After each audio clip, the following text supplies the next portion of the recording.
সবাইকে আমার ব্লগে স্বাগতম। আসসালামু আলাইকুম। আমার প্রবাসী ভাই ও বোনেরা কেমন আছেন সবাই? আলহামদুলিল্লাহ, সবাই আশা করি ভালো আছেন, সুস্থ আছেন। সবার জন্য দোয়া রইল। সবাই মনোযোগ সহকারে কথাগুলো শুনবেন, ধৈর্য সহকারী। আপনারা জানেন এখানে মস্কেটে সালালাই, আপনার ইব্রি, এদিকে রুই অনেক বৃষ্টিপাত হয়েছে, আপনারা সবাই জানেন এটা। তারপরে আপনার কাজকামের অনেক সংকট চলতেছে ওমানের মধ্যে এখন।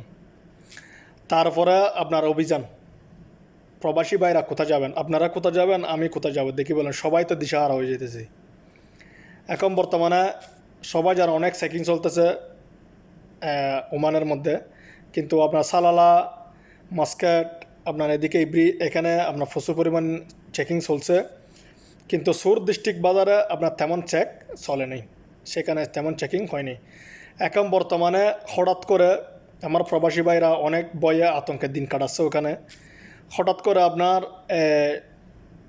শুক্রবার আসর 4টা থেকে আপনার রাত 10টা পর্যন্ত সানাইয়া এলাকায় আর আপনার সুর বাজারে অনেক বড় অভিযান করে।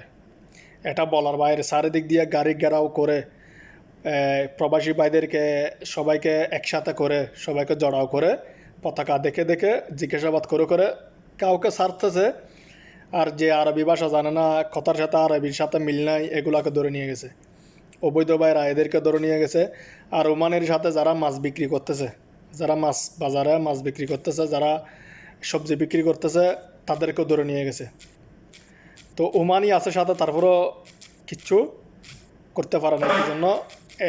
উনি ওনার পতাকা না, ওনার হচ্ছে বাইরের মানুষ, কিন্তু উনি এক্সট্রা ইনকাম করার জন্য ওখানে সবজি বিক্রি করতেছে।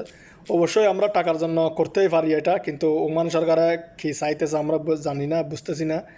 কিন্তু এটা কিন্তু অবৈধ, ঠিক আছে, কিন্তু তারপরেও মানুষ যাবে কোথায়?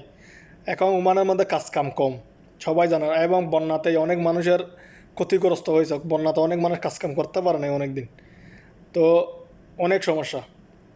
তার জন্য সুর ডিস্ট্রিক্ট বাজারে, আলকামেল বাজারে, জালান বোয়ালি, বিদিয়া, এদিকে যারা লোক আছেন তারা একটু সাবধানে চলাফেরা করার জন্য চেষ্টা করবেন। সবাই একটু সাবধান থাকবেন। আশা করি সুর ডিস্ট্রিক্ট বাজারে যেগুলো আছেন এগুলা একটু সাবধান থাকার চেষ্টা করবেন। তো সবাই ভালো থাকবেন, সুস্থ থাকবেন। সবার প্রতি দোয়া রইল, সবাইকে আল্লাহ বাঁচায় রাখুক।